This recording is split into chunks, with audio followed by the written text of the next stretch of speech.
Thin. So ಇವಾಗ ನಿಮಗೆ ಈ ಕಡೆಗೂ ಡಿಫ್ರೆನ್ಸ್ ತೋರಿಸ್ತೀನಿ ನೋಡಿ. ಸೊ ಸ್ಯಾರಿ ನಾವು ಎಷ್ಟು ಐರನ್ ಮಾಡ್ತೀವೋ ಅಷ್ಟು ಫ್ಲಾಟ್ ಆಗಿ ಆಗುತ್ತೆ ಸ್ಯಾರಿ. ಸೊ ಅವಾಗ ನಾವು ಹೇಗೆ ಕೂರಿಸ್ತೀವೋ ಹಾಕಿ ಕೂರಿಸ್ಬೋದು ನೋಡಿ.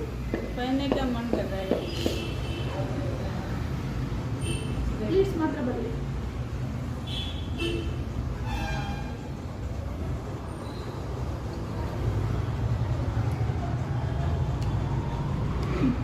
ಇಲ್ಲಿ ಸ್ಟಾರ್ಟ್ ಆಗಬೇಕು. ಇದು ಮೇನ್ ಪಾಯಿಂಟ್, ಅದೇ ಮೇಲೆ ಕಾಣುವಂತ ಬಾರ್ಡರ್. ಸೊ ಇದು ಯಾವಾಗಲೂ ಈ ರೀತಿ ಈ ಕಡೆನೆ ಬರಬೇಕು. ಮತ್ತೆ ನೆಕ್ಸ್ಟ್ ಇಲ್ಲಿ ಪ್ಲೀಟ್ಸ್ ಇಟ್ಕೊಳ್ಳುವಾಗ ಇದು ಈ ಕಡೆನೆ ಬರಬೇಕು. ಒಂದು ಪ್ಲೀಟ್ಸ್ ಈ ಕಡೆ ಇರಬೇಕು, ಮತ್ತೊಂದು ಎಡ್ಜ್ ಈ ಕಡೆ ಇರಬೇಕು. ನೀವೇನ್ ಮಾಡ್ತೀರಾ, ಈ ಎಡ್ಜ್ ನ ತಗೊಂಡು ಇಲ್ಲಿ ಹಾಕ್ಬಿಡ್ತೀರಾ. ಸೊ ಎರಡು ಎಡ್ಜ್ ಒಂದೇ ಕಡೆ ಬಂತು. ಸೊ ಈ ರೀತಿ ಬರಬಾರ್ದು. ಯಾವಾಗಲೂ ಒಂದ್ ಸೈಡ್ ಫ್ರಂಟ್ ಬರಬೇಕು, ಮತ್ತೊಂದು ಬಂದು ಉಲ್ಟಾ ಈ ಕಡೆ ಬರಬೇಕು.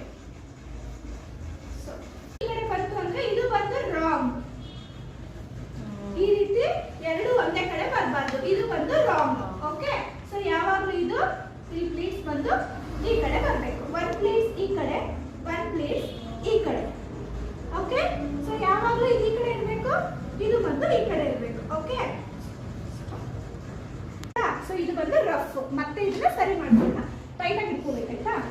ಫಸ್ಟ್ ಬಂದು 4 ಇಂಚ್, ಸೆಕೆಂಡ್ ಬಂದು 3 ಇಂಚಸ್.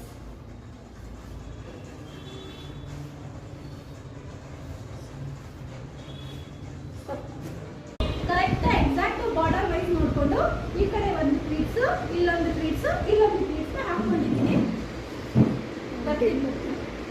ಸ್ಯಾರೀಸ್ ಯಾವಾಗಲೂ ಕಮ್ಮಿ ಹೀಟಲ್ಲಿ ಇಟ್ಕೊಳ್ಳಿ. ಟವಲ್ ಕೊಡಿ, ಡೈರೆಕ್ಟ್ ಟವಲ್ ಮೇಲೆ ಇಡಕ್ಕೆ ಹೋಗ್ಬೇಡಿ. ದೊಡ್ಡ ಸ್ಯಾರಿ ಮೇಲೆ ಇಡಬೇಡಿ. ಈ ರೀತಿ ಒಂದು ಟವಲ್ನ ತಗೊಂಡು ಫಸ್ಟ್ ರಫ್ ಯೂಸ್. ಓಕೆ. ಆದ್ಮೇಲೆ ಮಾಡೋಣ. ಈ ಕಡೆ ಮಾಡಿದ್ರೆ ಸ್ಟೀಮ್ ಬರುತ್ತೆ. ಫ್ಯಾನ್ ಆಫ್ ಸೆಟ್ಟಿಂಗ್ ಇದೆ. Silk sari, normal sari, cotton sari full ಬರುತ್ತೆ ಆಯ್ತಾ. ಇವಾಗ ನಾವು ಸಿಲ್ಕ್ ಸ್ಯಾರಿ ಮಾಡ್ತಾರಲ್ಲ, ಇದು ಬಂದು ನಿಮಗೆ ಸ್ಪ್ರೇ ಬರುತ್ತೆ. ಒಂದು ನಿಮಿಷ